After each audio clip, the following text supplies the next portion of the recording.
자, 저는 삼성전자의 단기 바닥이 지금 형성이 되어 가고 있다라고 봐요. 지금까지 삼전에 대해서 제가 그렇게 좋은 코멘트를 드리지 못했던 거는 좋은 회사인 건 인정합니다. 근데 너무 많은 사람들이 이 회사가 좋은 거라는 거를 알고 있고 그 사실이 너무나도 당연해가지고 이 회사는 어떠한 훌륭한 퍼포먼스를 내도 시장에서는 놀라지 않습니다. 결국 일반 현실에서는 잘한다 못한다의 기준은 점수로 나오죠. 근데 이 주식 시장에서는 잘한다 못한다의 기준은 절대적 기준이 아니라 서프라이즈 혹은 쇼크가 나와야 됩니다. 놀랄 정도로 좋은 실적이 나와야 되고 놀랄 정도로 충격 먹을 정도로 안 좋은 악재가 나와야지 시장을 흔들 수 있는 겁니다. 근데 그걸 전제로 깔아놓고 봤을 때 요때는 시장에서의 기대감이 지나치게 높았던 거고요.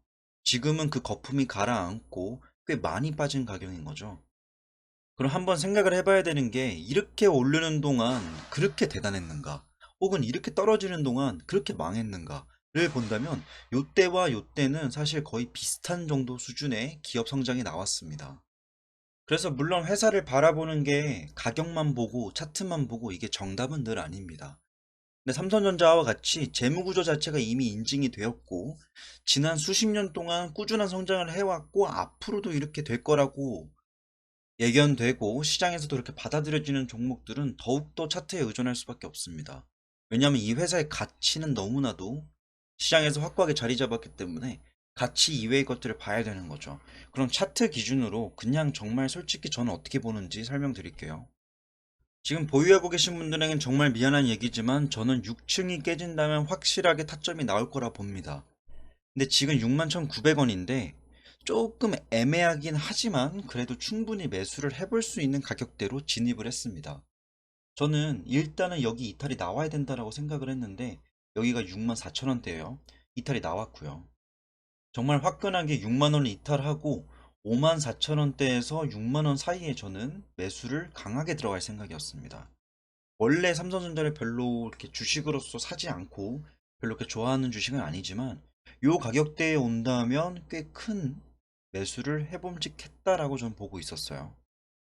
그 근거로는 PER 밴드, 프라이스 투 캐시플로우 그리고 에비타 비율을 검증을 해봤을 때 5만 5천 원대가 이 회사의 모든 거품을 제하고 나서 정말 껍데기를 다 벗기고 나서의 알맹이 가격이었습니다.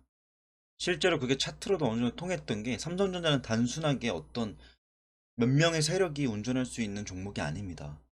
그러다 보니까 일반 코스닥에서 사채 세력들이 판을 치고 이런 규모가 아니고요. 삼성전자를 움직일 정도라면 뭐 연기금 혹은 해외에 있는 다른 펀드들, 아시아 증시에 투자하고 있는 그 패시브 펀드들의 자금 이동에 따라서 얘는 움직입니다. 그걸 놓고 봤을 때 얘는 지금까지 요 구간 내에서 계속 반등을 주었던 것이 저는 목격이 되었습니다. 근데 지금까지 이 차트 선에 어떤 검증을 해보자면 이렇게 두 번 찍고 올라갔었고요.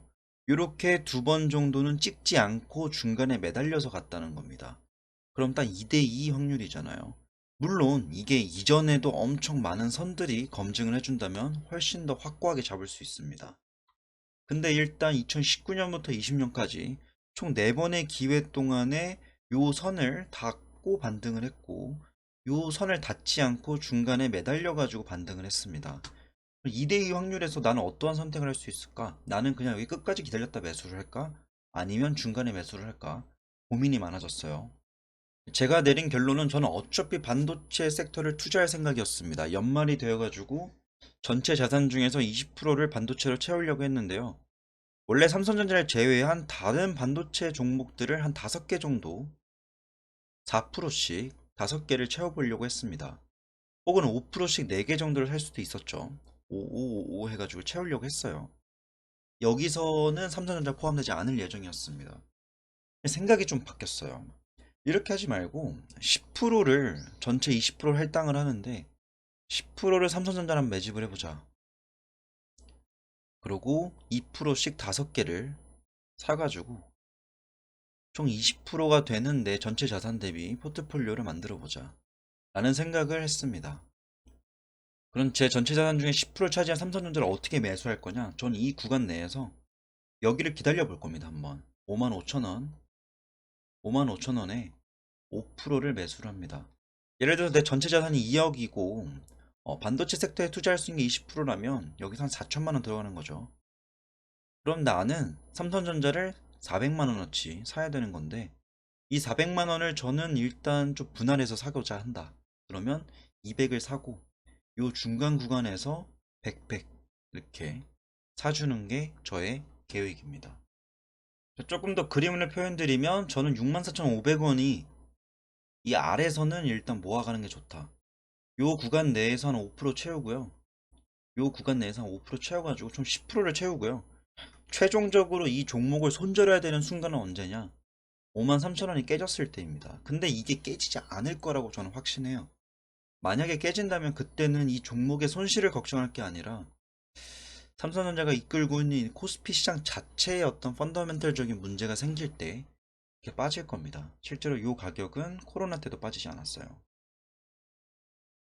오늘자 기준은 61,900원인데 일단 이 안에서 저는 매수를 하고 여기가 매집 구간이라고 저는 확신합니다. 일단 몇 가지 근거를 조금 더 말씀을 드리면요. 이 선을 잠깐 지우면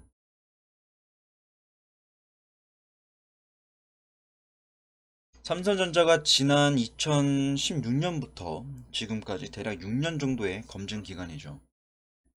6년 동안에 얘네가 고점에서 도대체 얼마나 빠지고 다시 갔는가 이거를 보면요.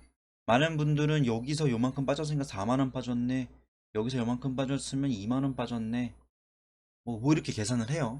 근데 사실 그 절대값을 볼 게 아니라요. 고점 대비 몇 퍼센트가 빠졌는지를 봐야 될 거 아니에요. 이거를 본다면 일단 2017년 11월 달에는 요 정도 빠졌습니다. 36.4% 정도 빠졌고요.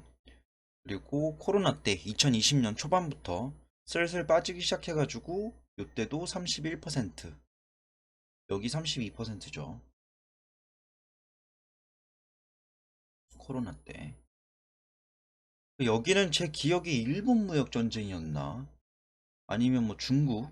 이때 분위기 자체가 좀 그랬었어요. 이 일본과 중국이 코로나 이전까지 계속 좀 괴롭히고 있었습니다. 여튼 좀 무역 전쟁으로 전 기억을 하는데 요 기간 당시에는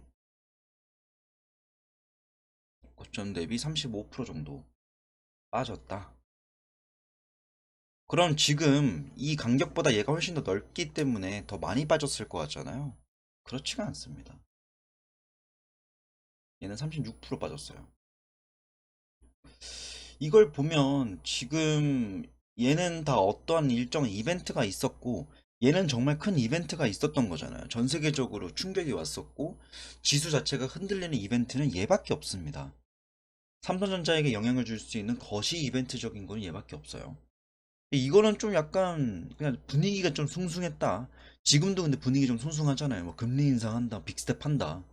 요때는 좀 비슷합니다. 그러니까 저는 코로나 때의 어떤 낙폭을 비교하는 건 좀 말이 안 된다 생각하는 게 코로나급으로 빠지려면요 정말 그만큼의 큰 충격을 줄 수 있는 이벤트가 발생해야 됩니다. 근데 지금으로서 저는 코로나급은 터지지 않을 거라 생각을 하고 요때가 가장 합리적이다. 정말 분위기 좀 뒤숭숭할 때 아예 걔네 관세 때린데 반도민 조세 때린데 미국이랑 중국 싸우잖아. 그러면 우리나라 피해 입는 거 아니야? 요런 분위기일 때였습니다. 요때가. 요때 찍은 가격이 35% 하락했을 때니까 여기입니다. 지금이 딱 거기에요. 그래서 저는 물론 여길 찍고 나서 반등하는 거 잡아도 굉장히 좋죠. 근데 사실 여기까지 주지 않을 거라고 또 생각이 들어요. 그래서 일단 여기서 반 매수를 했고요. 나머지 반을 여기 안에서 매집을 할 겁니다. 그래서 나중에 한 6개월 내지 1년이 지났을 때 어떤 성과를 가져올 수 있는지는 시간이 좀 지나봐야 알 것 같아요. 일단 오늘의 영상 여기까지고요. 삼성전자를 일단 먼저 봐봤습니다. 삼성전자를 비롯한 뭐 나머지 반도체 섹터는 추후에 천천히 봐볼게요.